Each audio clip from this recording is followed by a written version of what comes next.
ప్రభుత్వం వచ్చిన తర్వాత ఏ గ్రామ పంచాయతీ పోయినా ఏ మున్సిపాలిటీ పోయినా మరి అస్తవ్యస్తంగా మరి ఈరోజు గ్రామ పంచాయతీలు కానీ మున్సిపాలిటీలు కానీ అస్తవ్యస్తంగా తయారైనాయి. మరి పారిశుద్ధ్యంలో సంబంధించిన ఎక్కడ కూడా పారిశుద్ధ్యం లేదు. గ్రామాలకు పోతే డెంగ్యూ జ్వరాలు, మలేరియా మరి ఇలాంటి రుగ్మతలతోటి హాస్పిటల్ అన్నీ కూడా మరి గిటగిటలాడుతున్నాయి. ప్రభుత్వం గ్రామ పంచాయతీలో మరి సర్పంచులు దిగిపోయిన తర్వాత మరి ఒక్క నయా పైసా ఈ రోజు వరకు కూడా ఈ ప్రభుత్వంలో ఏ గ్రామ పంచాయతీ కూడా మరి ఒక్క రూపాయి కూడా రిలీజ్ చేయలేదు. ఇది చాలా దారుణం. దాదాపు 8 మాసాలు అవుతుంది.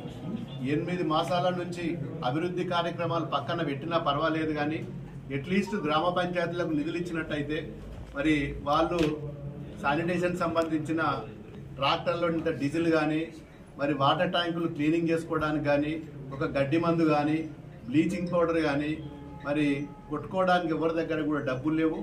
మరి మొన్న దిగిపోయిన సర్పంచులు మరి వాళ్ళ సొంత డబ్బులతోటి కొన్ని పనులు కూడా చిన్న చిన్న పనులు కూడా చేసుకున్నారు. మరి గ్రామ కార్యదర్శులు కూడా వాళ్ళ జేబుల నుంచి డబ్బులు ఇచ్చి మరి చిన్న చిన్న కార్యక్రమాలు కూడా చేసుకున్నారు. ఇక డబ్బులు వస్తాయేమో అని ఆశ కొద్దీ ఇప్పటిదాకా ఎదురు చూసిండ్రు. మరి పూర్తిగా నిర్వీర్యం అయిపోయినాయి గ్రామ పంచాయతీలు కానీ మున్సిపాలిటీలు కానీ. ఎక్కడ చెత్త అక్కడ, ఏ గ్రామం పోయినా కుక్కల బెడద, మరి హాస్టల్లోకి పోతేనేమో ఎలుకల బెడద. ఎక్కడ పోయినా మరి పారిశుద్ధ్యంతో పాటు హాస్టళ్లలో కూడా ఈ రోజు వరకు కూడా బిల్లులు ఇచ్చిన దాఖలాలు లేవు. సప్లై చేస్తే వాళ్ళందరూ కూడా సార్ మాకు డబ్బులు రాలేదు, మరి మేము ఎక్కడి నుంచి సప్లై చేయాలి, కూరగాయలు సప్లై చేయాలి, వెజిటేబుల్స్ సప్లై చేయాలి, పప్పులు సప్లై చేయాలి, సబ్బులు సప్లై చేయాలి, మాకు ఇప్పటి వరకు ప్రభుత్వం నుంచి నిధులు రిలీజ్ కాలేదు, మరి మేము ఏం చేయాలని చెప్పి వాళ్ళు కూడా చేతులు ఎత్తేసి ఏదో పనికిరాని కూరగాయలు తెచ్చి వాళ్ళ హాస్టళ్లలో సప్లై చేస్తే మరి రకరకాల మరి రుగ్మతలు రావడం జరుగుతున్నది. ఆసుపత్రులకు వెళ్ళినట్టయితే డెంగ్యూ, మలేరియా, మరి మోషన్ సంబంధించిన చిన్నపిల్లలకు కానీ పెద్దోళ్ళకు కానీ పూర్తిగా అన్ని దవాఖానాలలో కూడా మరి ఈ పరిస్థితి ఈరోజు మరి అంతటా కూడా ఇదే పరిస్థితి ఉన్నది.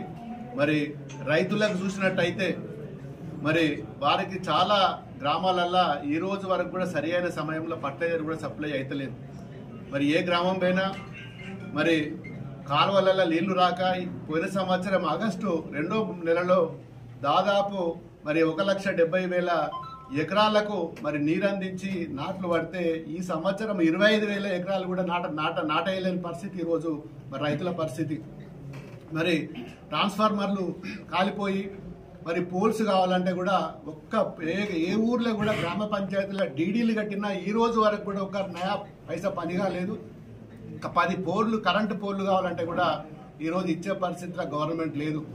ఎలక్ట్రిసిటీ డిపార్ట్మెంట్ ఫోన్ చేసి పలానా గ్రామంలో రైతులకు ఒక 4 కరెంటు పోల్లు కావాలంటే సార్ మా దగ్గర బడ్జెట్ లేదు, మరి మేము ఏం చేయలేము, మమ్మల్ని అనవసరంగా మమ్మల్ని అడగకుండా మమ్మల్ని ఇబ్బంది పెట్టకుండా అని చెప్పి ఇలా అధికారులు కూడా మరి వాళ్ళు ఉల్టా మరి మమ్మల్ని రిక్వెస్ట్ చేసుకుంటున్నారు.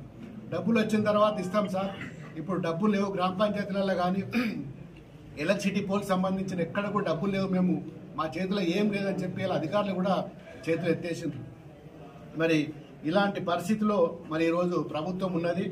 మరి అంగన్వాడీలో ఈ రోజు వరకు కూడా మరి ఆయాలకు జీతాలు రాలేదు. ఆయాలకు సరైన చాలా గ్రామాలలో కూడా కిరాయి షెడ్లలో కిరాయి బిల్డింగ్లలో ఉంటున్నారు అంగన్వాడీ స్కూల్స్. మరి వాళ్ళకి ఆయాలకు కూడా సరైన అకామిడేషన్ లేక మరి ఆయాలు కూడా ఇబ్బంది పడుతున్నారు. మరి చిన్నపిల్లలు కూడా ఈరోజు మరి పారిశుద్ధ్యం లేక గ్రామాలలో అంగన్వాడీ పిల్లలు కూడా మరి మానేసి ఇళ్లలోనే ఉంటున్నారు. ఈ పరిస్థితి ఈరోజు మరి రాష్ట్రంలో నెలకొన్నది. మరి కళ్యాణ లక్ష్మి షాదీ ముబారక్ చెక్ చూసినట్టయితే దాదాపు 7 మాసాల నుంచి మొదటి పర్యాయ చెక్కు రిలీజ్ చేస్తే మీరు ఎమ్మెల్యేలు ఇవ్వకూడదు, బీఆర్ఎస్ పార్టీకి సంబంధించిన ఎమ్మెల్యేలు చెక్కిని పంపిణీ చేయకూడదు అని మరి డేట్ కూడా ఎక్స్పైరీ అయింది. మరి వాళ్ళు ఇస్తలేరు, మరి మమ్మల్ని ఇవ్వనివ్వట్లేదు. మరి ఈ పరిస్థితి ఇవాళ ఉన్నది.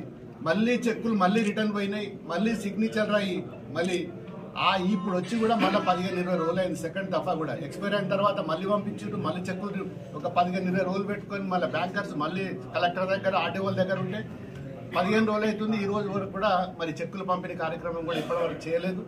మరి ఈ విధంగా ఉన్నట్టయితే ప్రజలు చాలా ఇబ్బందుల పాలవుతున్నారు. మరి దయచేసి ప్రభుత్వం ఇప్పటికైనా మేల్కొని మరి ఈ కక్షపూరిత రాజకీయాలు చేయకుండా రాజకీయాలు పక్కకు పెట్టి ఇప్పుడు ఎలక్షన్లు అయితే లేవు, ఏదీ లేదు, పార్టీలకు అతీతంగా మరి ప్రజల కోసం పనిచేసే ప్రజాప్రతినిధులకు మరి ఇప్పటికైనా కానీ వాళ్ళ గౌరవం ఇచ్చి మరి చెక్కుల పంపిణీ కార్యక్రమం కానీ ఇతరత్ర అభివృద్ధి పనులు కానీ ఏ గ్రామం పోయినా మరి పంచాయతీ రోడ్డు కానీ R&B రోడ్లు కానీ అధ్వాన్న పరిస్థితి ఉన్నది. వాళ్ళు గ్రామాలలో పోతే వరి నాట్లు వేసుకుంటున్నారు, రోడ్ల మీద ఇలా వరి నాట్లు వేసుకొని నిరసనలు తెలుపుతుంది ఇలా రైతులు కానీ. మరి విద్యార్థులకు బస్సులు రాక రోడ్లు బాగాలేక విద్యార్థులు కూడా పాఠశాలలకు లేకపోని పరిస్థితులు ఉన్నది.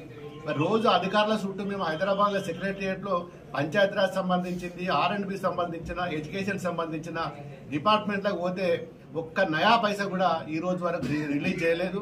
మరి నేను ఒక ఎమ్మెల్యేగా దుబ్బాక నియోజకవర్గం నుంచి ఎమ్మెల్యే గెలిచిన తర్వాత 8 మాసాలైంది, ఒక్క ఫౌండేషన్ లేదు, ఒక కొబ్బరికాయ కొట్టలే, ఈ రోజు వరకు ప్రారంభోత్సవం కూడా చేసుకోలేదు.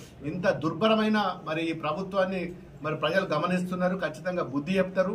మరి ప్రజలు నిజంగా మరి అమాయకులు, మరి వాళ్ళను మోసం చేయడం కరెక్ట్ కాదు. ఇవాళ మీరు ఏమో చేస్తారు, ఏమో ఉద్ధరిస్తారని చెప్పి మీరు ప్రభుత్వం తెచ్చింది. మరి ఇప్పటికైనా మీరు మేల్కొని చేయకపోతే బాగుంటుంది. ఇక నార్లు పోసుకున్న తుకాలు పోసుకున్న కాడ మన ప్రాజెక్టులకు పోయినసారి 15 నెల రోజుల నుంచి వాగులు పోతే మన గోదావరి కానీ కృష్ణా కానీ దాదాపు 20-25 రోజుల నుంచి సముద్రంలో కలిస్తే కూడా మరి నిన్న 3-4 రోజుల నుంచి పంపింగ్ చేసారు తప్ప ఇప్పటికీ మొదలే మేల్కొని మరి అన్నారం కానీ సుందిళ్ళ కానీ మేడుగడ్డ ద్వారా పంపుల ద్వారా నీరు తెచ్చినట్టయితే ఇవాళ మా సిద్దిపేట జిల్లాకు సంబంధించిన మరి రంగనాయక్ సార్ కానీ మల్లన్న సాగర్ కానీ మరి మన కొండపోచమ్మ కానీ ఈ ప్రాజెక్ట్ ఇప్పటి వరకల్లా నింపినట్టయితే ఈ ప్రాంతంలో కూడా ఇంకా